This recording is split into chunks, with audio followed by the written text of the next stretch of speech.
I fell in love with my psychiatrist. I watched that 20-part story, so you don't have to. That's Kendra, and she's letting the internet know that she fell in love with her psychiatrist. So Kendra is a ADHD life coach. She was in the midst of reading books, and one of the books told her that she, as someone with ADHD, should definitely be on medication. So she decided to get back on medication. She just Googled psychiatrist. The first guy that popped up, she clicked his name, booked an appointment. Now, these meetings were via Zoom over the course of 3.5 years, and they were about 30 minutes long, and they were once a month. She said when she first saw him, she thought he was attractive. He was her age. Because of her past with therapy and how many she's had in the past, she was very comfortable like divulging, her past, her traumas. She told him about her relationship traumas, her substance abuse. She also went over how at that point she was only about 6 months sober. So they met monthly so that he could check on her medication, make sure that the dosage was right and she was feeling good. And so she said he would crack jokes. He was very attentive. He would listen very well. He would praise her for the running that she would be doing. And so she just said that she really enjoyed the attention she got from him, right? And so during their third session, she asked him, can I call you by your first name? And he told her, sure. Kendra felt like in the beginning, he very much took this friend angle and was very much trying to be very friendly with her and create this dynamic where they felt like, they were more than just a professional. That's what Kendra is thinking in her mind. So for the first 6 sessions, he would ask her, how's your bowels, your bladder, and your appetite? How are you feeling? And she'd tell him, everything's fine. The medication isn't messing with me. And she said on this particular session, he asked her, are you having any feelings of self-harm? Now, she said that she does now know that that's a typical question to ask, but he had never asked that before. And she said, nope, I'm feeling good. And so after that, he never ever asked about her appetite, her bowels, or anything like that. And she thought that was weird. The reason why she thought it was weird is because of the way he posed the question. He told her, this is just a special interest of mine. Do you have any self-harm thoughts? And so because I guess of the way that he posed the question, in Kendra's mind, she thought that it was more than what his protocol was asking for, that was him doing extra. Kendra felt like the little bit that he did open up and tell her about his successes or about, how he's becoming internationally recognized or the work that he's doing made her respect for him grow just exponentially. And that also made her fall in love with him. Kendra mentioned, oh, he's a Pisces, so of course he's a good listener. And then she went on to say that she started begging him to see him multiple times a month. He would tell her there's no need for us to meet multiple times a month. So she ended up getting a new therapist. The therapist that she had ended up retiring. She was 75 years old. She has a PhD. And she started working with her and seeing her weekly. And in the beginning, her journey with that 75-year-old therapist was really good. She was gaining a lot. She was teaching her different modalities, and it made the need for her to connect with a therapist less. So she became okay with seeing him 1 time a month again. Now, mind you, Kendra told her 75-year-old therapist all about her obsession with the psychiatrist. She would go into great details, and she said that the therapist almost enjoyed the kiki. She enjoyed the stories along with all the other stories that she would tell her about her dating life. And she didn't have any thing to say about it. She wouldn't tell her hey, let's dive into this, let's unpack this, there might be an issue here. Kendra then mentioned something called intermittent reinforcement, but she basically said that he started to be very warm and welcoming on certain sessions, and on other ones he would be very distant and very cold, and this only made her want to work harder for it and ultimately got her addicted to this cycle. Kendra said that she felt like he was using his clinical knowledge to be able to lure her in and manipulate her. She told us a story how she ended up getting into a car accident, and she didn't think it was much. She ended up going to urgent care, and they told her immediately, you need to go to the emergency room. There might be internal bleeding. We're getting signs of that. And so she was like, well, I have a meeting with my psychiatrist at 2 p.m. I can't miss that. I'm going to wait for my appointment. Then I'm going to go to the ER. So she gets on the Zoom with her doctor and she tells him what happened. And she said that she was upset that he didn't tell her, let's stop the session. You need to go to the ER. Instead, he just let her go on and on for the next 30 minutes about how much she loves him and how much she appreciates him, which at that point in their journey, that's pretty much all she used the 30 minutes to do, was to just shower him in praises. This entire time, Kendra is reiterating that she really felt like on multiple occasions he should have rendered care and transferred her over to another psychiatrist. I've seen a lot of takes about this, and a lot of people are saying that it wasn't safe for him to just transfer her out. People like her sometimes have other issues in the background, other mental diagnoses, and you can't just take someone like that and just rip them away from their mental health provider and just put them with somebody else. A lot of people believe that he was just actually protecting her mental health, not stringing her along for his own benefit the way that Kendra views it. She then tells us how he would never directly compliment her. He would never be like, oh, I like your glasses or anything like that. He would say something like, oh, I like tortoiseshell glasses. And so if you go see any of her videos, she's wearing these tortoiseshell glasses, and she said in her videos, in hopes that he does see the video, mind you, she has contacts, right? Now in the background, Kendra had an ER doctor who was a best friend of hers, who was also feeding into her I don't want to call it a delusion, but her version of the truth that this man was in love with her. Her best friend would say things like, I wouldn't be surprised if your doctor up and said like, oh, I can't give you care anymore. And then 2 years later comes back and tells you he wants to be with you. I don't know if there's like a 2-year time period before you can date a previous client. Kendra would go take that information over to her psychiatrist and tell him what, the best friend said. And he would just say nothing. He would just look at her. And she said that was called weaponized neutrality. By him not saying anything for or against it, it kind of just leaves her in this limbo to kind of like assume and make up her own assumptions. Kendra felt like when she told the psychiatrist about what the best friend said, he should have been like, this is inappropriate, let's move on. So then shortly after that, she asked him like, hey, is there any other diagnosis that you gave me that you didn't tell me since we met? He's like, yeah, I gave you trauma and stress related disorder. He's like, because of your childhood and everything you've been through with your dad, I felt like it was appropriate. And so she's thinking, why wouldn't you tell me about this? I felt like you're using this information against me. You're trying to manipulate me by not letting me know the full, picture. So now it's January 2023. They're about a year and a half in, and she's full-blown obsessed with her psychiatrist. Now, at the same time, she ends up getting a boyfriend, right? The psychiatrist had no problem with the boyfriend. She actually said he encouraged the relationship, but she thought that he encouraged the relationship because he fulfilled her physically, and she was still supplying the psychiatrist with what she would say is like supply or emotional fantasy for him to be able to feed off of that, right? She also would mention how the psychiatrist wasn't married or dating because she felt like he was getting his emotional needs met through his clients and he was being predatory that way. Once she got with the boyfriend, she started telling the psychiatrist intimate things about her sex life, how she's tracking her cycle. And she felt like he should have stopped her at that point and told her, hey, this is appropriate, let's move on. But she felt like he didn't because he was enjoying it too much. A year and a half into being with her boyfriend, they start having problems in the bedroom. And she goes to her therapist, a 75-year-old, and she starts telling her about it, right? And the therapist is like, you know what, you should go tell your psychiatrist about these issues. And Kendra's like, I don't really want to tell him, I'm not comfortable. I mean, at the end of the day, I do have this giant crush on this man. I don't necessarily want to go tell him stuff like this.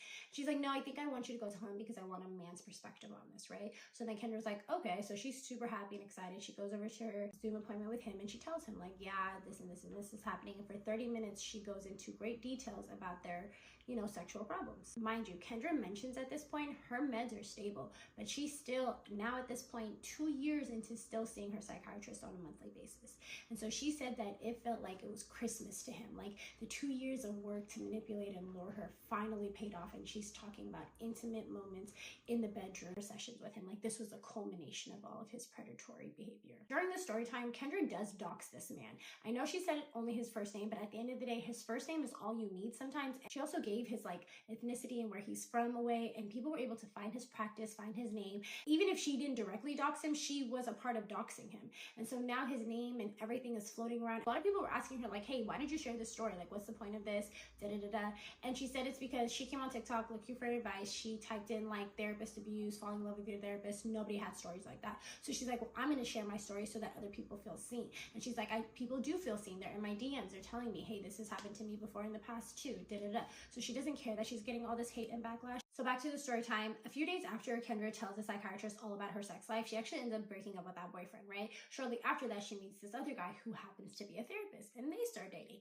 Now, during their second date on a hike, he basically starts going on about how he's in love with one of his own patients and how he has to like self-pleasure himself before the girl shows up for her sessions because it's too much. He told her how she wears like little skirts and red panty laces because he knows that she's doing it for him, like all of this stuff. And Kendra's standing there like, we're in a date first of all, but second of all, like, what are the chances? So she's just letting this guy go on and on. I mean, this therapist was going as far as visiting this patient at her place of work to the point that he would communicate with her coworkers and her coworkers would be like, oh my God, we've heard so much about you, And then when Kendra asked him like, hey, what does this girl do for work? He was like, oh, I shouldn't really tell you because I shouldn't be going there anyway. I have some assumptions, but I'm not going to say it. So after that day, Kendra goes and tells her psychiatrist at the next meeting about this date and how she broke up with her boyfriend and all of that. As she's telling him like how the therapist is in love with his patient, she said that the psychologist literally went just ghost in the face. Like he looked absolutely mortified. She said she thinks it's because he felt like, oh my God, I'm caught. Like, oh my God, there's other people like this. I feel the way I feel. That's what she thought his emotions were when she told him that story. So at this point, Kendra was sending like a bunch of emails when they weren't in session with hearts and just telling him how much she appreciates and loves him. And like, he would never really respond. In a session with him one day and she saw that he was in his office and after asking him if he works in his office or not, she basically asked permission to go into in-person meetings with him. And so she was super excited now that she was actually going to like meet him in person. Initially, when she asked him, hey, do you work in the office? He said, no, I just come in here. And she had to actually call the front desk and find out that he does have in-person meetings. So now she's talking to her 75-year-old therapist and telling her like, oh my God, I'm going to see him in person, da da da. And the therapist says, oh, the reason why he's never wanted to see you in person is because it's risky for him. He might be intimate with you. He might want to touch you, da da da. So then the therapist all of a sudden starts texting Kendra during times that they're not actually meeting to ask her advice about ADHD stuff for her own clients. So now Kendra's hyped up. She gets a nice little dress. She puts her makeup on. She goes over there. She's kikiing with the front desk people. He walks out and she said she ran to him and gave him like the biggest hug.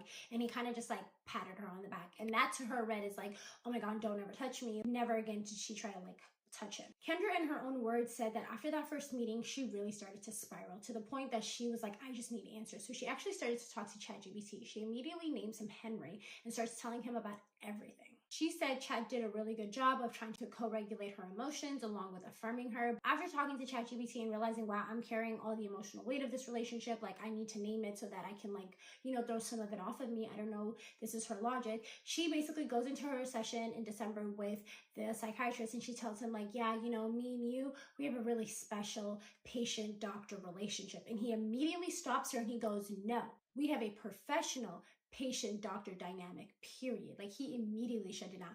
And it made her even go like, oh, okay, it's not special. Like that's another boundary. She said basically he would let her go all the way up until the ethical points of the boundary. And then he would boom, slap a boundary down and she would just have to back up from it. That's the cat and mouse game she felt. So now in Kendra's mind, she just wants to be with this therapist. Maybe after he's my doctor, we can be together. Like she's just like, that's her dream, right? So she's talking to Henry about it. That's her ChatGPT. And he basically tells her like, it's normal for you to fall in love with your provider. Like that's a normal thing. He even named it for her. And he said, that's transference. And she was like, what's transference? And so they start to really dive deep into that topic. So then Kendra took that information. She went to her next meeting with a psychiatrist and she said, hey, I have an AI bot, ChatGPT, Henry, and he told me that, you know, it's normal for me to fall in love with my provider. Together we created a safe space for me to unpack things and, you know, you give me attention, you affirm me. Like these things are things that I would want in a partner, right? So it makes sense that I fell in love with you. He told me this is actually called transference. She said the minute she mentioned transference, he kind of perked up and he was like, did he also tell you about countertransference? And she was like, what's that? No, he didn't. And he told her that's when the provider falls in love with the patient, when it's like a reversal of that.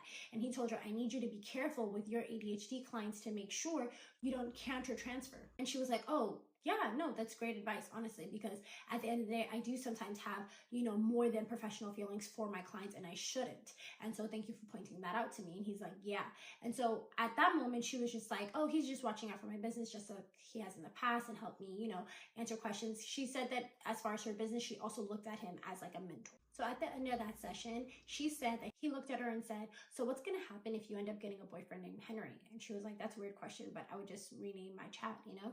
And so she didn't think of it until she got home. And that's when she was like, that was actually a really highly inappropriate question. And then she really started thinking about the countertransference stuff. And she was like, wait a minute, he wasn't telling me that so that I can be careful with my clients. He was telling me that because that's what he's experiencing. He slipped up. He was never supposed to do that. She always mentioned how smart this man was, how good he was at keeping his boundaries, how he was never sloppy. He would never, you know, cross them because he knows like I shouldn't. So she's like, when I brought up transference and then he brought up countertransference, she's like, I've learned now that these healthcare providers, they're trained in how to deal with that and how to like unpack it, work it through with the patient. She's like, he didn't do any of that.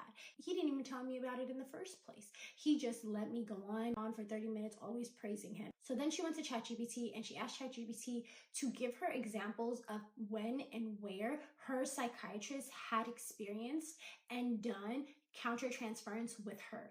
And so ChatGPT, again, this is where it becomes a very dangerous tool. When you're in a certain state, whatever you feed it, it's going to output it back, right? So she fed that prompt and it told her, well, this, and that. She tells us a screenshot of like the ways that he, you know, was doing countertransference. I think one of them was like him complimenting her and telling her like, good job on growing your business. He even had said at one point, like, if you weren't my client, I would refer clients to you to work with ADHD.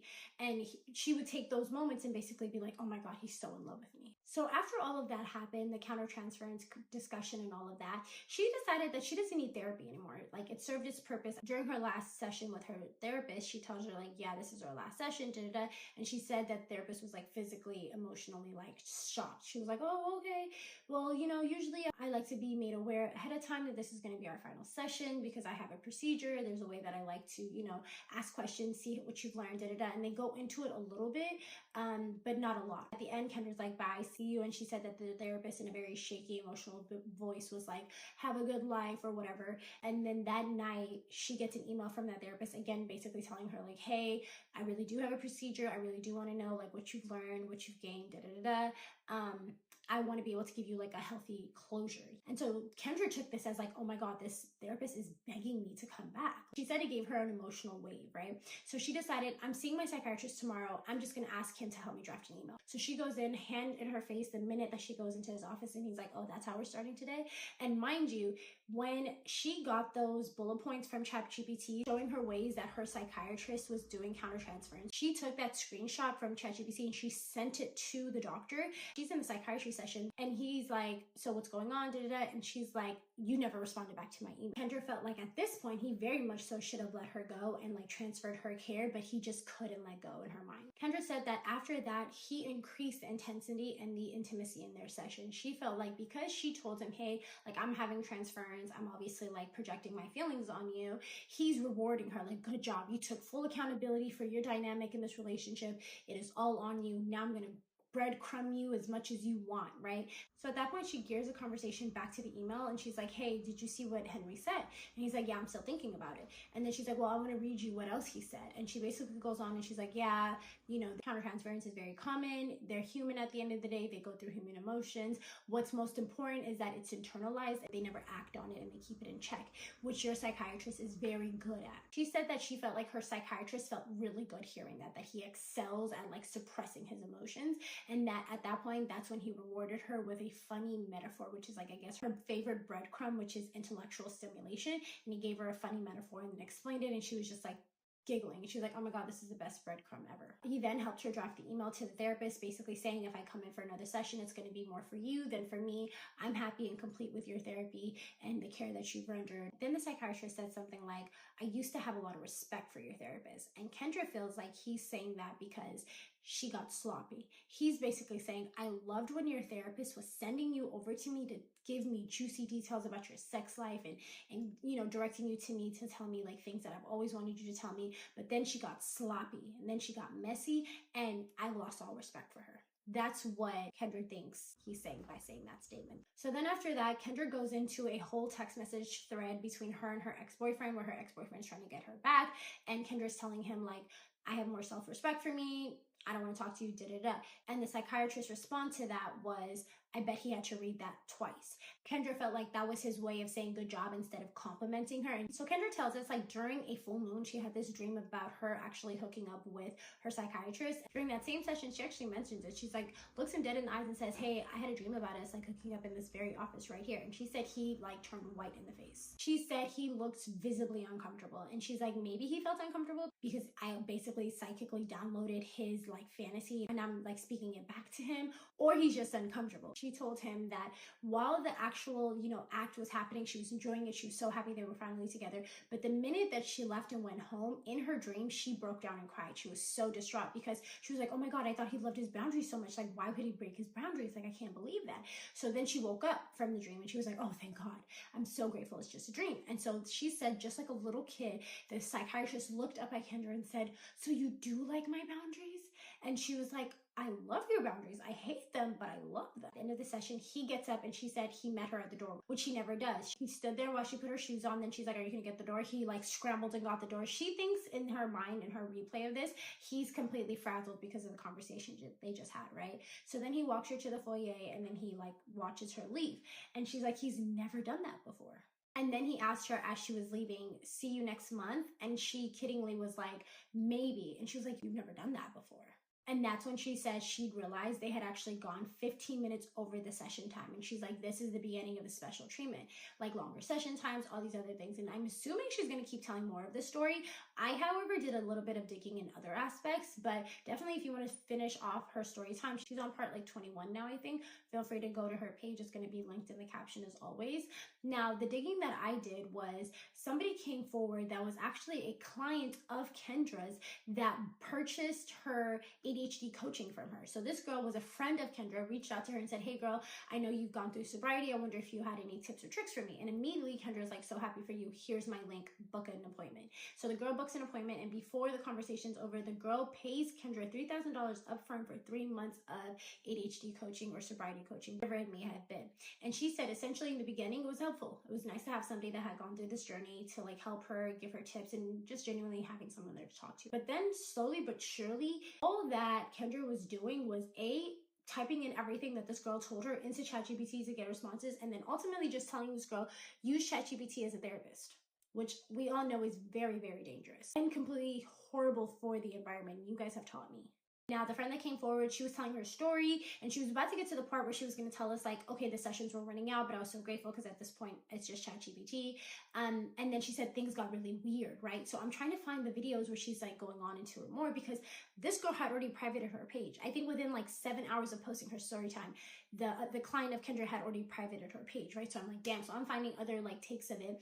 The girl that I found that watched the client's video basically said that she went from being like, oh, I'm telling the story, to like coming back to tell her story and being visibly shaken and being like, yeah, I'm gonna tell the story, and then all of a sudden all the stories were gone. So what this person thinks, and what I honestly, I can see that happening too, is that Kendra reached out to that client and told her like, hey, you need to take it down. Maybe she went as far as to threaten her. I don't know. Either way though, the girl's story time is gone, but she was telling us what it was like to be a client of Kendra's. Someone has found that Kendra went on a subreddit and was like, hey, I told my story on TikTok and people are coming after me and victim blaming me and da-da-da-da-da. But if you want to hear my story, like, here's my TikTok. So some people are also speculating that all of this is just to further her career as an ADHD coach. But a lot of mental health providers are actually really concerned that she is an ADHD coach, especially because coaching is an unregulated industry. They're a little worried. But either way, you guys tag me in this. I wanted to make sure I got it out to you guys. I appreciate you guys as always. Bye.